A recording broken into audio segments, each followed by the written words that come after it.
Samuel was not a man of wealth. He was not a man of status. He was simply a driver, young, honest, and poor. Each day he worked long hours, carrying passengers through the crowded city streets.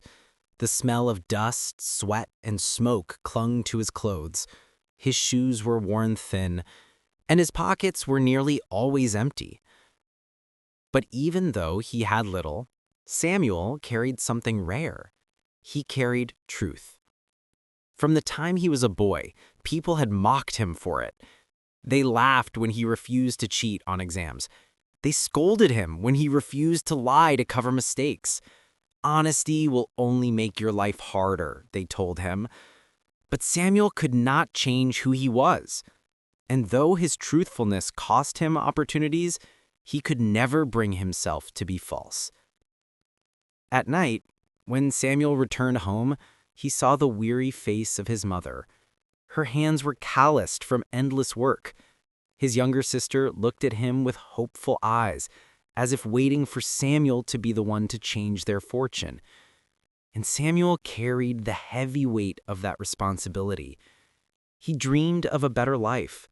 Sometimes, as he drifted to sleep, he imagined sitting behind a desk in a grand office, dressed in fine clothes, respected by others. In those dreams, his family never went hungry, and he never again felt ashamed of his poverty. But when morning came, the dream always broke apart under the harsh light of reality. Still, Samuel worked. Day after day, he rose before the sun, washed in cold water, and tied his old shoes. His heart longed for more, but his feet carried him to the same busy streets.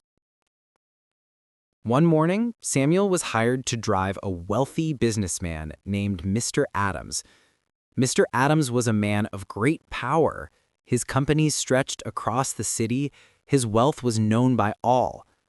Samuel drove him carefully through the streets, never speaking unless spoken to. But fate has a way of testing character.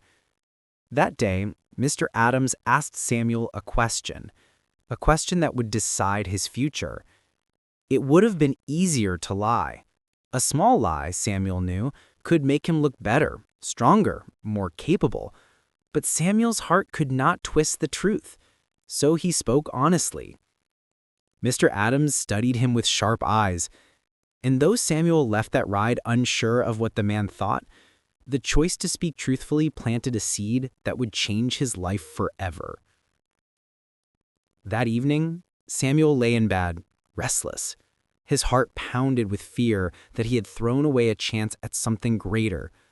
But another voice inside him whispered, "If I lose because I was honest, then at least I kept my soul." The next morning, Samuel walked through the crowded city with heavier steps than usual. Children ran by carrying bread. Merchants shouted their prices. Carriages splashed mud across the road. All around him, people hurried, bargained, and shouted. But Samuel felt separate, as if he was walking a thin line between the life he knew and the life he longed for. When he arrived at Mr. Adams's office, he paused. His clothes were simple, his shoes old, his hands rough. He wondered if he even belonged in such a place. But he took a deep breath, lifted his chin, and walked inside. The office was grand. Marble floors reflected the light from tall windows. Paintings lined the walls, and the air smelled faintly of leather and ink. Samuel sat nervously, waiting, until Mr. Adams finally appeared. The eyes were sharp, but not unkind. "Samuel," he said, "yesterday I noticed something. You spoke the truth even when it was not easy. Most men would have lied. You did not. That is rare. That is valuable." He placed a folder on the desk. "I do not need the strongest man in the room. I do not need the cleverest. I need men I can trust. This is a position at one of my offices. It is not glamorous, but it is a beginning." Samuel's hands trembled as he opened the folder. His name was written on the first page. He looked up, his voice shaking. You want to hire me?" Mr. Adams smiled. "No, Samuel. I want to give you a chance. What you do with it is up to you." When Samuel stepped out of the office that day, the sunlight seemed brighter. The noise of the city sounded sweeter. For the first time, Samuel carried not just worry in his hands, he carried hope. Samuel began his new job the next week. At first, he was given simple tasks: sorting papers, delivering messages, recording numbers. The other workers doubted him. They whispered behind his back, "He is just a poor driver. He won't last."